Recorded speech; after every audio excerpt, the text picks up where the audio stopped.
নমস্কাৰ আপুনি চাই আছে আফটাৰনুন এক্সপ্ৰেছ আৰু ষ্টুডিঅ'ত মই প্ৰাঞ্জল প্ৰতিম হাজৰিকা অৱশেষত অসমত নৈশ সান্ধ্য আইন জাৰি কৰা হ'ল ৰাজ্যত আজিৰে পৰা বলবৎ হৈছে নৈশ সান্ধ্য আইন আজি নিশা 8 বজাৰ পৰা পুৱা 5 বজালৈ এই নৈশ সান্ধ্য আইন জাৰি কৰা হৈছে কৰোনা সংক্ৰমণ বৃদ্ধিৰ বাবে এই সিদ্ধান্ত লৈছে চৰকাৰে অৱশ্যে ৰেহাই দিয়া হৈছে অত্যাৱশ্যকীয় সেৱাসমূহক 1 মেলৈ বলবৎ থাকিব নৈশ সান্ধ্য আইন ইফালে বিয়লি 6 বজাৰ পৰা দোকান পোহাৰৰ বন্ধৰ যে ব্যৱস্থা আছিল সেয়া প্ৰযোজ্য হৈ থাকিব নৈশ সান্ধ্য আইনৰ সময়ত কেৱল জৰুৰীকালীন সেৱা অব্যাহত থাকিব নৈশ সান্ধ্য আইন উলংঘা কৰা লোকৰ বিৰুদ্ধে কঠোৰ ব্যৱস্থা গ্ৰহণ কৰা হ'ব অৱশ্যে জৰুৰীকালীন সেৱাসমূহ চলি থাকিব লগতে নাইট ছুপাৰসমূহ চলি থাকিব যিসকল যাত্ৰীয়ে নাইট ছুপাৰত অহা যোৱা কৰিব তেওঁলোকে নিজৰ টিকটটো লগত ৰাখিব লাগিব আৰক্ষী প্ৰশাসনৰ লোকে তেওঁলোকক যদি যাত্ৰা পথত কিবা প্ৰশ্ন সোধে সেই টিকটটো তেওঁলোকে প্ৰদৰ্শন কৰিব লাগিব সমান্তৰালভাৱে ৰেলৰ যিসকল যাত্ৰী বা উৰাজাহাজত যিসকল যাত্ৰী বিভিন্ন প্ৰান্তৰ পৰা আহে তেওঁলোকেও নিজৰ টিকটটো আৰক্ষীৰ লোকৰ সন্মুখত দেখুৱাব লাগিব নৈশ সান্ধ্য আইন আজি নিশা 8 বজাৰ পৰা বলবৎ হ'ব সমগ্ৰ ৰাজ্যজুৰি নিশা 8 বজাৰ পৰা পুৱা 5 বজালৈকে এই নৈশ সান্ধ্য আইন বলবৎ থাকিব নৈশ সান্ধ্য আইন অসমত জাৰি কৰা হৈছে কাৰণ কৰোনা পৰিস্থিতি এতিয়া বিষম হ'বলৈ ধৰিছে সেয়েহে ৰাজ্যত আজিৰে পৰা প্ৰযোজ্য হোৱাকৈ নৈশ সান্ধ্য আইন জাৰি কৰা হৈছে নিশা 8 বজাৰ পৰা পুৱা 5 বজালৈ এই নৈশ সান্ধ্য আইন জাৰি কৰা হৈছে কৰোনা সংক্ৰমণ বৃদ্ধিৰ বাবে এই সিদ্ধান্ত লোৱা হৈছে চৰকাৰৰ তৰফৰ পৰা অৱশ্যে ৰেহাই দিয়া হৈছে অত্যাৱশ্যকীয় সেৱাসমূহক 1 মেলৈ বলবৎ থাকিব এই নৈশ সান্ধ্য আইন সমান্তৰালভাৱে বিয়লি 6 বজাৰ পৰা দোকান পোহাৰ বন্ধৰ যে ব্যৱস্থা আছিল সেয়া পূৰ্বৰ দৰেই কাৰ্যকৰী হৈ থাকিব বিয়লি 6 বজাৰ পৰাই বন্ধ থাকিব সকলো দোকান পোহাৰ নৈশ সান্ধ্য আইনৰ সময়ত কেৱল জৰুৰীকালীন সেৱাসমূহে অব্যাহত থাকিব নৈশ সান্ধ্য আইন উলংঘা কৰা লোকৰ বিৰুদ্ধে কঠোৰ ব্যৱস্থা গ্ৰহণ কৰা হ'ব বুলি উল্লেখ কৰা হৈছে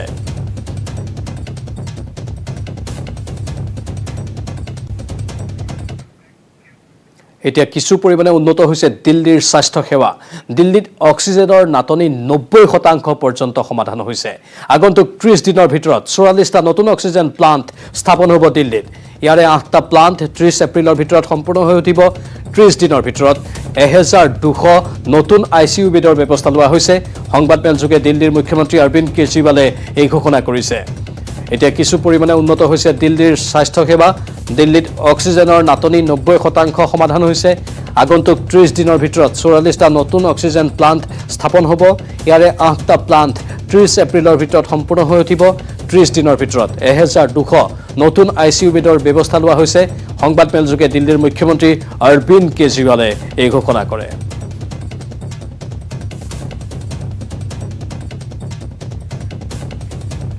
ইয়াৰ মাজতে 2 মেৰ নিৰ্বাচনী ফলাফলক লৈ নিৰ্বাচন আয়োগে নিৰ্দেশনা জাৰি কৰিছে ফলাফল ঘোষণাৰ দিনা বিজয় উৎসৱ পাতিব নোৱাৰিব ৰাজনৈতিক দলে উলিয়াব নোৱাৰিব শোভাযাত্ৰা ফলাফলৰ আগত বা পিছত পাতিব নোৱাৰিব বিজয় উৎসৱ নিৰ্বাচন আয়োগে জাৰি কৰিছে এই নিৰ্দেশনা যেহেতু মাদ্ৰাজ উচ্চ ন্যায়ালয়ৰ ভৎসনাৰ সন্মুখীন হৈছিল নিৰ্বাচন আয়োগ কাৰণ নিৰ্বাচনৰ সময়ছোৱাত তেওঁলোকে কোভিড বৃদ্ধি হ'ব মানি চলাৰ ক্ষেত্ৰত ৰাজনৈতিক দলবোৰৰ ওপৰত প্ৰভাৱ বিস্তাৰ কৰিব পৰা নাছিল ৰাজনৈতিক দলবোৰে বিশেষকৈ নিৰ্বাচনী সভা সমিতিসমূহ যেনেধৰণে পাতিছিল তাত কোভিড প্ৰটকল মানি লোৱা হোৱা নাছিল আনকি বহু নেতায়ো সেই কোভিড প্ৰটকলসমূহ মানি লোৱা দেখা পোৱা যোৱা নাছিল সেয়েহে নিৰ্বাচন আয়োগক সমালোচনা কৰে মাদ্ৰাজ উচ্চ ন্যায়ালয়ে আনকি হত্যাৰ গোচৰতো অভিযুক্ত নিৰ্বাচন আয়োগ বুলি তেওঁলোকে উল্লেখ কৰে তাৰ পাছতেই আজি সক্ৰিয় হৈছে নিৰ্বাচন আয়োগ 2 মেৰ নিৰ্বাচনী ফলাফলক লৈ তেওঁলোকে এক কঠোৰ নিৰ্দেশনা জাৰি কৰিছে ফলাফল ঘোষণাৰ দিনা বিজয় উৎসৱ পাতিব নোৱাৰিব বুলি তেওঁলোকে স্পষ্ট কৰিছে ৰাজনৈতিক দলে উলিয়াব নোৱাৰিব শোভাযাত্ৰা ফলাফলৰ আগত বা পিছত পাতিব নোৱাৰিব বিজয় উৎসৱ নিৰ্বাচন আয়োগে জাৰি কৰিছে এই নিৰ্দেশনা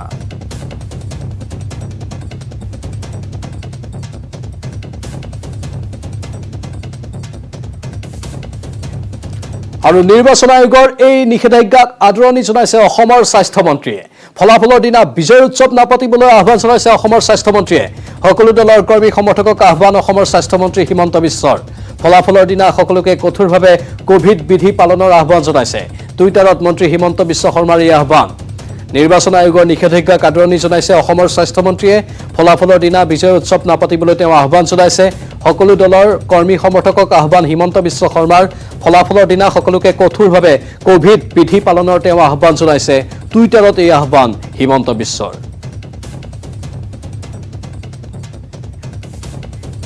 এবাৰ খবৰ জোৰাবাটৰ ভয়াবহ পথ দুৰ্ঘটনাৰ 150 ফুট তলত বাগৰিল এখন সিমেন্ট ভৰ্তি ট্ৰাক যোৰাবাটৰ ৩৭ নম্বৰ ৰাষ্ট্ৰীয় ঘাইপথত এই দুৰ্ঘটনা সংঘটিত হয়।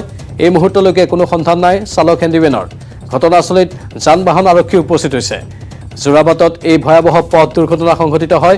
১৫০ ফুট তলত বাগৰিল এখন চিমেণ্ট ভৰ্তি ট্ৰাক। যোৰাবাটৰ ৩৭ নম্বৰ ৰাষ্ট্ৰীয় ঘাইপথত এই দুৰ্ঘটনাটো সংঘটিত হয়। কিন্তু এই মুহূৰ্তলৈকে কোনো সন্ধান নাই চালক হেণ্ডিমেনৰ। ঘটনাস্থলীত যান বাহন আৰক্ষী উপস্থিত হৈছে।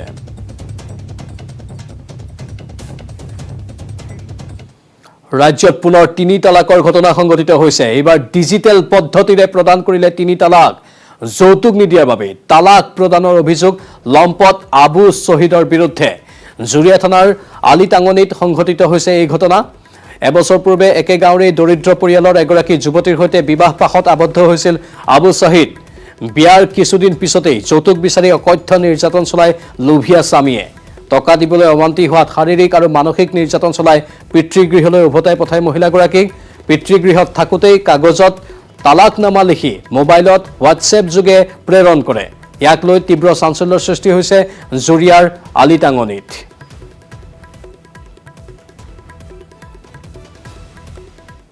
আগতে বিয়া কৰিছিল সেইটো মই জানা নাই। পিছতে কৈ আছে মই বিয়া কৰা নাই। মই বিয়া দিছোঁ তাৰপিছতে সেই বেদীৰ লগে ফোন কৰি আছে। তাৰপিছতে ৬-৭ মাস পৰা সেই বেদী লৈ আহিছে ঘৰত। অত্যাচাৰ কৰি বাদে ছোৱালী আমৰা ছোৱালীটো লৈ আহিছোঁ। এবাৰ বেলতলাৰ ৫ নম্বৰ গলিত জালিয়াতি সামগ্ৰীৰ কাৰখানা জব্দ কৰা হৈছে। বশিষ্ঠ আৰক্ষীয়ে জব্দ কৰে ভেজাল তেল, হাৰ্পিক আৰু ফেনাইল। প্ৰস্তুত কৰিছিল পতঞ্জলিৰ ভুৱা সামগ্ৰী। পতঞ্জলিৰ সামগ্ৰীৰ বিক্ৰী অসমত কমি গৈছিল, যাৰ বাবে দিল্লীৰ পতঞ্জলি কেন্দ্ৰৰ পৰা আহিছিল লোক। পতঞ্জলি কেন্দ্ৰৰ অনুসন্ধানত ওলাই পৰিল এই সকলো তথ্য। এতিয়ালৈকে গ্ৰেপ্তাৰ কৰিব পৰা নাই কোনো লোকক। আৰক্ষীৰ অনুসন্ধান অব্যাহত আছে। বেলতলাৰ ৫ নম্বৰ গলিত জালিয়াতি সামগ্ৰীৰ কাৰখানা জব্দ কৰা হৈছে। বশিষ্ঠ আৰক্ষীয়ে জব্দ কৰে ভেজাল তেল, হাৰ্পিক আৰু ফেনাইল।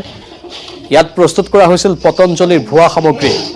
অত্যন্ত বিষাক্ত সামগ্ৰী এওঁলোকে নিৰ্মাণ কৰিছিল তাত আৰু পতঞ্জলিৰ নামত বিক্ৰী কৰিছিল। হুবহু পতঞ্জলিৰ দৰে পেকেজিং কৰি তেওঁলোকে বজাৰত মুকলি কৰি দিছিল। পতঞ্জলিৰ সামগ্ৰীৰ বিক্ৰী হঠাৎ অসমত কমি যোৱা দেখিছিল আৰু সেয়েহে দিল্লীৰ পৰা পতঞ্জলি কেন্দ্ৰৰ লোক আহিছিল। তেওঁলোকে নিজাববীয়াকৈ অনুসন্ধান চলাই এই সকলো তথ্য উদ্ঘাটন কৰিবলৈ সক্ষম হৈছে। কিন্তু এতিয়ালৈকে গ্ৰেপ্তাৰ কৰিব পৰা নাই কোনো লোকক। আৰক্ষীৰ অনুসন্ধান অব্যাহত আছে। গ্লোবেল ডিটেক্টিভ প্ৰাইভেট লিমিটেড নামৰ কোম্পানী এটাৰ যোগেদি এখন লিখিত দিছিলে আমাৰ থানালৈ। জনাইছিলে যে এনেকুৱা ধৰণৰ পতঞ্জলি ডুপ্লিকেচি কৰি প্ৰডাক্ট চেল কৰি আছে। সেইমতে তেওঁলোকে দেখুৱাই দিয়া মতে আহি আমি উপস্থিত হওঁ। শৰৎ বৈশ্য নামৰ ব্যক্তি এজনৰ ভাড়া কোঠালি এটা দেখুৱাই দিয়া মতে আমি চাওঁগৈ। চাই দেখা পাওঁ বহুত খালী নিহাৰৰ ডব্বা, বটল আৰু কিছুমান ফিলাপো আছে। নানান ধৰণৰ প্ৰডাক্টছ পাইছোঁ, ফ্ল'ৰ ক্লিনাৰ আৰু লগতে লেবেলিং কিছুমান পাইছোঁ, যিবোৰ এতিয়া বৰ্তমান পুলিচে জব্দ কৰিছে আৰু ইয়াৰ এগেইনষ্টে বিহিত ব্যৱস্থা লোৱা হয়। চিৰাঙত মাস্ক নিপিন্ধা লোকৰ বিৰুদ্ধে অভিযান চলাবলৈ গৈ শাৰীৰিকভাৱে অপদস্থ হ'বলগীয়া হ'ল আৰক্ষী বিষয়া। চিৰাঙৰ বেংতলা আৰক্ষী চকীৰ ভাৰপ্ৰাপ্ত বিষয়া হাইদৰ আলী আহমেদৰ সৈতে হতাহতিত লিপ্ত হয় একাংশ উদণ্ড যুৱক। বেংতল বজাৰত আৰক্ষী বিষয়াজনৰ নেতৃত্বত যান বাহনৰ নথিপত্ৰ পৰীক্ষা আৰু মাস্ক নিপিন্ধা লোকৰ বিৰুদ্ধে অভিযান চলাই থকাৰ সময়তেই এই অপ্ৰীতিকৰ পৰিস্থিতিৰ সৃষ্টি হয়। যুৱকৰ দলটোৱে ভিত্তিহীন অভিযোগ উত্থাপন কৰি কৰ্তব্যৰত আৰক্ষী বিষয়াজনক শাৰীৰিকভাৱে অপদস্থ কৰে। আৰক্ষীৰ তালাচীৰ সন্মুখীন হোৱা স্থানীয় এজন যুৱকে অঞ্চলটোত উৰা বাতৰি প্ৰচাৰ কৰি কৰ্তব্যৰত আৰক্ষীৰ ওপৰত আক্ৰমণৰ বাবে একাংশক প্ৰৰোচিত কৰাৰ অভিযোগ উত্থাপন হৈছে। ছ'চিয়েল মিডিয়াত সমগ্ৰ ঘটনা ভাইৰেল হোৱাৰ পিছত নিজাববীয়া গোচৰ ৰুজু কৰি তদন্ত আৰম্ভ কৰিছে আৰক্ষীয়ে। ইতিমধ্যে ছ'চিয়েল মিডিয়াত ভাইৰেল হৈ পৰা ভিডিঅ'ৰ ওপৰত ভিত্তি কৰি আৰক্ষীয়ে ঘটনাত জড়িত লোকসকলক চিনাক্তকৰণৰ ব্যৱস্থা কৰিছে। আৰক্ষীয়ে সোধা পোছাৰ বাবে কেইবাজনো লোকক আটক কৰিছে। বেংতল আইচিয়ে যোৱাকালি মাস্ক নিপিন্ধা মানুহক ফাইন কৰিছিলে আৰু নৰ্মেল গাড়ী চেকিং এইবিলাক ভেহিকেল চেকিং কৰি আছিলে। তো সেইটো কৰাৰ সময়ত ঘটনা এটা ঘটিল। এজন ল'ৰাৰ বাইক চেক কৰিলে, তেওঁৰ কাগজ পত্ৰ ঠিকে পালে, তো তেওঁক এৰি দিলে। তেওঁ গুচি যোৱাৰ পিছত তেওঁ নিজৰ কাম কৰি থাকোঁতে অলপ দেৰি পিছত সেই ল'ৰাজনে আকৌ আহিলে। আকৌ আহি পেলাই তেওঁ কিছুমান লগত মানুহ লৈ আহিলে। মানুহ লৈ আহি আই চিৰ লগত তৰ্কাতৰ্কি কৰিলে যে এইবোৰ কিহৰ চেকিং, কি এইবিলাক। আৰু তাৰপিছত আই চিক মেন হেণ্ডেল কৰিলে তেওঁলোকে। যিটো ভিডিঅ' কোনোবা এজনে ভিডিঅ'গ্ৰাফি কৰি পেলাই ছ'চিয়েল মিডিয়া প্লেটফৰ্মত সেইটো উলিয়াইও দিছে। সেইখিনি কথা আপোনালোকে দেখিছে। গতিকে এইটো ক্ষেত্ৰত আমি লিগেল একশ্যন ল'ম। যিসকলে আইনটো ভংগ কৰিছে। ৰাজ্য কঁপাই যোৱা বাঘজান তৈলখাট অগ্নিকাণ্ডৰ পিছতো গা নলৰিল অইল কৰ্তৃপক্ষৰ, যাৰ বাবে পুনৰ বাঘজানত তৈলখাট স্থাপন কৰিছে অইল কৰ্তৃপক্ষই। ৰাজ্য চৰকাৰ আৰু প্ৰদূষণ নিয়ন্ত্ৰণ বৰ্ডৰ কোনো অনুমতি নোহোৱাকৈ এই খাটটো স্থাপন কৰাৰ অভিযোগ স্থানীয় ৰাইজৰ। আনহাতে জৈৱ বৈচিত্ৰ্যৰে ভৰপূৰ মাগুৰী মতাপুং বিলৰ পৰা মাত্ৰ 20 মিটাৰ নিলগতে এই খাটটো স্থাপন কৰা হৈছে। অধিক জনাব আমাৰ সতীৰ্থ সাংবাদিক উপাসনা গোস্বামীয়ে। ইতিমধ্যে সেই ভয়ংকৰ বাঘজান কাণ্ড আমি সকলোৱে জানিছিলোঁ আৰু এই মুহূৰ্তত দেখা গৈছে যিহেতু তিনিচুকীয়া জিলাৰ বিভিন্ন ঠাইত যিটো অইল ইণ্ডিয়া ইতিমধ্যে খাট বহাইছে, তাৰ বাবে ৰাইজে বহুবাৰ প্ৰতিবাদ কৰি আহিছে আৰু এই মুহূৰ্তত যিহেতু অইল ইণ্ডিয়াৰ যি খাট নতুনকৈ তেওঁলোকে বহাইছে, য'ত মাগুৰী মতাপুং বিলৰ পৰা প্ৰায় 20 মিটাৰ নিলগত এই খাট এটা বহোৱা হৈছে। মোৰ কেমেৰা পাৰ্চন সতীৰ্থক দেখাইছোঁ ইয়াৰ দৃশ্য। দেখিব পাৰে এই যে অইল ইণ্ডিয়াৰ খাটটো, এইটো প্ৰায় মাগুৰী মতাপুং বিলৰ পৰা প্ৰায় 20 মিটাৰ নিলগত এই খাটটো বহোৱা হৈছে।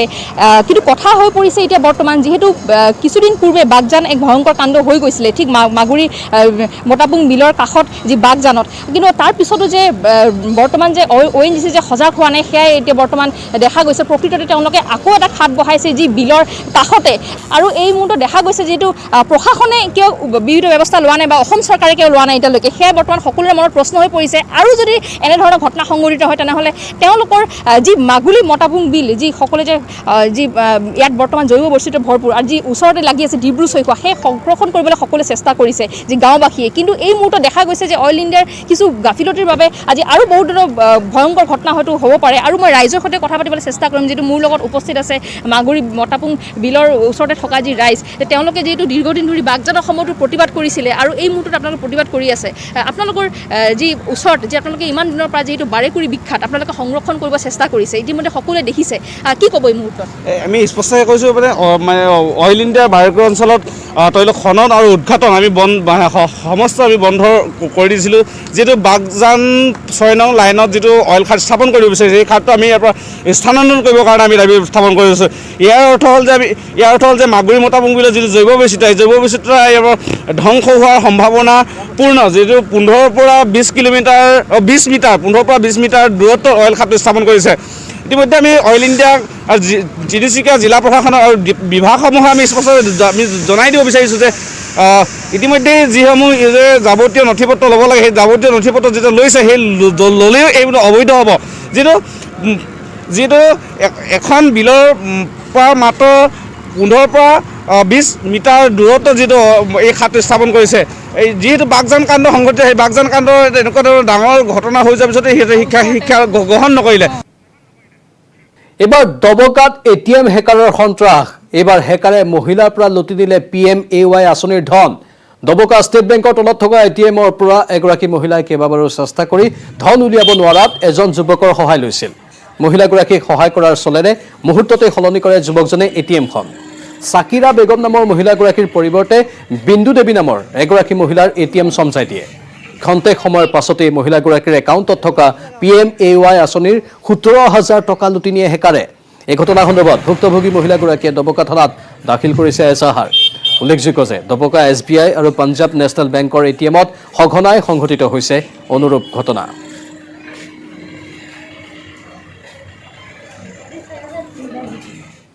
দৰং জিলাৰ 4টা বিধানসভা নিৰ্বাচনৰ ভোটগণনাৰ কাৰণে সাজু হৈছে নিৰ্বাচন আয়োগ। দৰং জিলাৰ 4টা বিধানসভা সমষ্টি মঙলদৈ, চিপাঝাৰ, কলাইগাঁও, দলগাঁও সমষ্টিৰ ভোটগণনা হ'ব মঙলদৈ মহাবিদ্যালয়ত, যাৰ বাবে সাজু কৰা হৈছে মহাবিদ্যালয়খনৰ কোঠা। মঙলদৈ মহাবিদ্যালয়ৰ 8টা কোঠা সাজু কৰিছে প্ৰশাসনে। প্ৰতি কোঠাত থাকিব 7খন টেবুল। দৰং জিলাৰ 4টা বিধানসভা সমষ্টিৰ নিৰ্বাচনৰ ভোটগণনাৰ কাৰণে এনেধৰণেই সাজু হৈছে নিৰ্বাচন আয়োগ। দৰং জিলাৰ 4টা সমষ্টি মঙলদৈ, চিপাঝাৰ, কলাইগাঁও, দলগাঁও সমষ্টিৰ ভোটগণনা হ'ব মঙলদৈ মহাবিদ্যালয়ত, যাৰ বাবে মঙলদৈ মহাবিদ্যালয়ৰ 8টা কোঠা সাজু কৰিছে প্ৰশাসনে। প্ৰতি কোঠাত থাকিব 7খন টেবুল।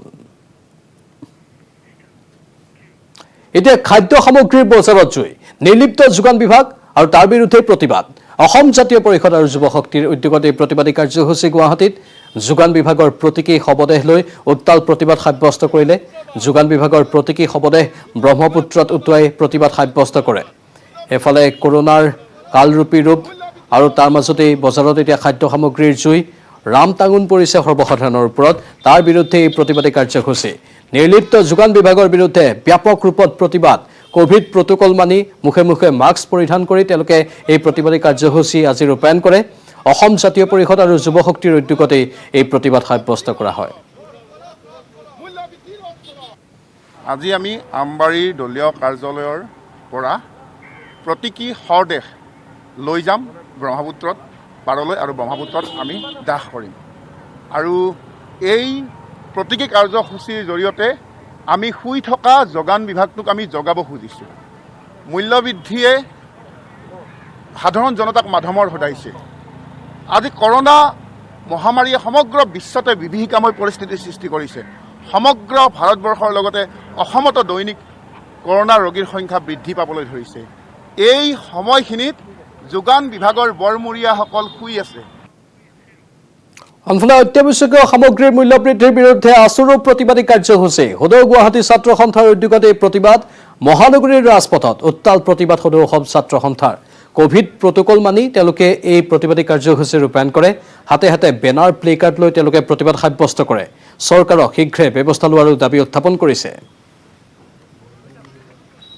অধিক জনাব সতীৰ্থ সাংবাদিক হীৰকজ্যোতি মালাকাৰে। এফালে ৰাজ্যজুৰি কৰোণা মহামাৰী আতংকৰ আনফালে যিহেতু মূল্যবৃদ্ধি জুয়ে কোঙা কৰিছে সাধাৰণ ৰাজ্যক। আৰু মই বৰ্তমান উপস্থিত আছোঁ জৰ্জ খেলপথাৰ সমীপত। আৰু জৰ্জ খেলপথাৰ সমীপত আজি সদৌ গুৱাহাটী ছাত্ৰ সন্থাই প্ৰতিবাদী কাৰ্যসূচী গ্ৰহণ কৰিছে। তেওঁলোকে কোভিড প্ৰটকল মানি তেওঁলোকে এই প্ৰতিবাদী কাৰ্যসূচী গ্ৰহণ কৰিছে। আৰু তেওঁলোকে প্ৰতিবাদ কৰা এটাই মূলত কাৰণ হৈছে যে যিহেতু অত্যাৱশ্যক যি খাদ্য সামগ্ৰী সেই খাদ্য সামগ্ৰী মূল্যবৃদ্ধি ৰোধ কৰাৰ বাবে তেওঁলোকে এই প্ৰতিবাদী কাৰ্যসূচী গ্ৰহণ কৰিছে। আৰু লগতে তেওঁলোকে কৈছে যে যি মূল্যবৃদ্ধি সেই মূল্যবৃদ্ধি ৰোধ হ'ব লাগে বা কোভিড যি ভয়াৱহ সেই ভয়াৱহ নিয়ন্ত্ৰণ হ'ব লাগে বুলি ইতিমধ্যে স্পষ্টকৈ কৈছে। ইয়াৰ পূৰ্বেও যিহেতু সদৌ গুৱাহাটী ছাত্ৰ সন্থাই এনেধৰণে প্ৰতিবাদী কাৰ্যসূচী গ্ৰহণ কৰিছিল। আৰু যিহেতু সদৌ গুৱাহাটী ছাত্ৰ সন্থাৰ যিসকল সদস্য আছে সেই সদস্যৰ লগত কথা পাতিব বিচাৰিম। হয়, আজি আমি সদৌ গুৱাহাটী ছাত্ৰ সন্থাই গুৱাহাটী মহানগৰীৰ মাজমজিয়াত মূল্যবৃদ্ধি ৰোধ কৰাৰ কাৰণে আমি অসম চৰকাৰ আৰু প্ৰশাসনক আমি দাবী জনাইছোঁ অতি শীঘ্ৰে মূল্যবৃদ্ধি ৰোধ কৰিব লাগে। যিহেতুকে কৰোণা মহামাৰী চলি আছে, এই কৰোণা মহামাৰীৰ কাৰণে সমগ্ৰ ভাৰতবৰ্ষৰ লগতে অসমতো জটিল ৰূপ ধাৰণ কৰিছে। আৰু তাৰ মাজতে একাংশ অসাধু ব্যৱসায়ীয়ে অত্যাধিক হাৰত মূল্যবৃদ্ধি কৰি আমাৰ অসমৰ জনসাধাৰণক প্ৰশংসা কৰি পেলাইছে। আৰু তাৰ প্ৰতিবাদত আজি আমি সদৌ গুৱাহাটী ছাত্ৰ সন্থাই এই মূল্যবৃদ্ধি ৰোধ কৰাৰ কাৰণে আমি এনেকৈ চৰকাৰে যি কোভিড নিয়ম পালন কৰি আমি ছ'চিয়েল ডিষ্টেঞ্চ মেইনটেইন কৰি আমি এই কাৰ্যসূচী ৰূপায়ণ কৰিছোঁ। আমাৰ স্পষ্ট দাবী মূল্যবৃদ্ধি ৰোধ কৰিব লাগিব, অন্যথা ছাত্ৰ সন্থা শান্ত নহয়। আৰু আমি প্ৰশাসনক দাবী জনাইছোঁ টাস্ক ফ'ৰ্চ গঠন কৰি অতি শীঘ্ৰে যিসকল অসাধু ব্যৱসায়ী আছে তেওঁলোকক কৰায়ত্ব কৰি কঠোৰ শাস্তি দিব লাগে। আৰু মূল্যবৃদ্ধি নিয়ন্ত্ৰণ কৰাৰ কাৰণে অতি শীঘ্ৰে নিয়ন্ত্ৰণ কৰাৰ কাৰণে তেওঁলোকে ব্যৱস্থা গ্ৰহণ কৰিব লাগে। মাজুলীৰ অফলামুখ ফেৰীঘাটত যাত্ৰীৰ হাহাকাৰ অৱস্থা। কোভিড বিধি উলংঘন কৰা দুখনকৈ নাও বন্ধ কৰা হৈছে তাত। মাজুলী জিলা প্ৰশাসনে বন্ধ কৰিলে দুখনকৈ নাও। অধিক যাত্ৰী কঢ়িওৱাৰ বাবে বন্ধ কৰিলে নাও দুখন। মা কামাখ্যা আৰু চেনিমাই নামৰ নাও দুখন 7 দিনৰ বাবে বন্ধ ঘোষণা কৰা হৈছে, যাৰ বাবে এতিয়া ঘাটত শতাধিক যাত্ৰীৰ হাহাকাৰ পৰিস্থিতিৰ উদ্ভৱ হৈছে। মাজুলীৰ খবৰ, য'ত অফলামুখ ফেৰীঘাটত যাত্ৰীয়ে হাহাকাৰ কৰিবলগীয়া হৈছে কাৰণ কোভিড বিধি উলংঘন কৰা দুখনকৈ নাও বন্ধ কৰা হৈছে। মাজুলী জিলা প্ৰশাসনে বন্ধ কৰিছে দুখনকৈ নাও। অধিক যাত্ৰী কঢ়িওৱাৰ বাবেই বন্ধ কৰিছে নাও দুখন। বন্ধটো মানে ধৰি লওক আপোনাৰ আমাৰ দুখন নাও আমাৰ অফলা ঘাটত চলি থকা আপোনাৰ মানুহ কেইজনমান বেছিকৈ গন্তিত পালে হয়, পোৱাৰ কাৰণে আপোনাৰ ছাছপেণ্ড কৰিলে। ছাছপেণ্ড মানে ধৰি লওক এনেকুৱা হয় আমাৰ 50জন মানুহ দিছে টোটেল, তাৰে 25জন বাইক আৰোহী দিছে আৰু 25জন খালী মানুহ দিছে। দিয়াৰ বিনিময়ত আমাৰ যদি আপোনাৰ 27 বা 28 নম্বৰত যদি কোনোবা পেচেণ্ট থাকে সেই পেচেণ্টজনে আমাক দাবী কৰে আৰু প্ৰেছক্ৰিপশ্যনখন আমাক দেখুৱাই দিয়ে বিনিময়ত সেই পেচেণ্টজনক আমি লৈ যাবলগীয়া হয়। কাৰণ ইটো যাব নোৱাৰোঁ, লৈ যাবৰ কাৰণে এজন মানুহ বাঢ়ি যায় বা দুজন মানুহ তেনেকৈ বাঢ়ি গুচি যায়। বাঢ়ি যোৱাৰ ক্ষেত্ৰত যেতিয়া আপোনাৰ বেন কৰিছে এসপ্তাহৰ কাৰণে, গতিকে আমিও মানে সেইটো ভয়তে আমাৰ বাকী 4খন